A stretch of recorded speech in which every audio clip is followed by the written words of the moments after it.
Sasa kuna kitu inanishinda. Ni nini nasumbua wanaume wa Kenya? Na wanaume wa Kenya wako na kasoro. Saa hii kuna mwanaume amenipigia simu. Akaniuliza kama niko na namba ya Trofena Muchoni. Yule alibreak the world record ya kuhagi muti.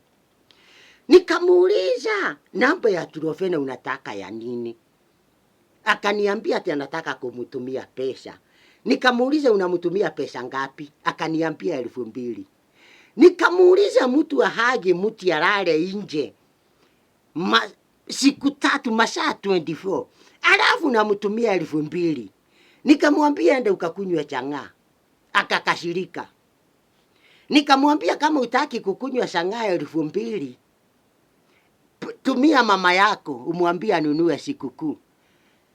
Hii jinga ya mwanaume ikaniambia ati ile kitu walikuwa wasaidiane na Trofena, ati mama yake hawezi saidiana na yeye. Nikamuuliza ni kitu gani hiyo?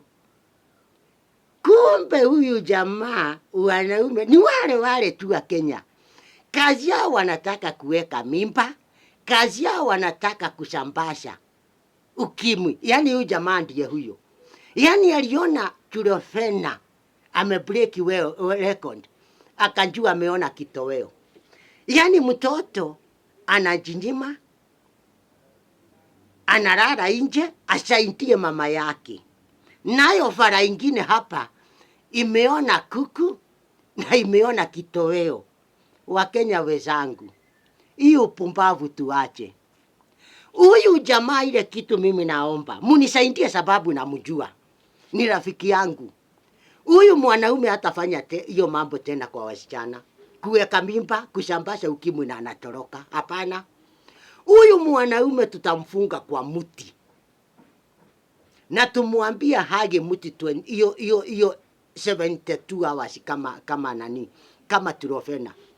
Tuone kama atatomboa masaa mawili.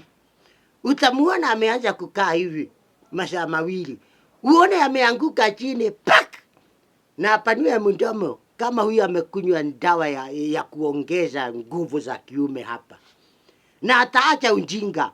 Na akiendelea hivyo kuweka wasichana mimba na kusambasha ukimwi, si wafichi huyu mwanaume tutamuweka kwa barabara. Hata ni heri akanyangwe na gongwe na gari ya mchaina kama imebeba mchanga. Aisha hivyo badala ya kuanza kuhangaisha wasichana wetu. Kwanza hivyo nimemuona huyu, naona anataka Trofena sana na hata mpata. Tutapigania Trofena wasipatane na yeye. Kwani iko nini? Na nyinyi wanaume wa Kenya nyinyi mjihadhari sana.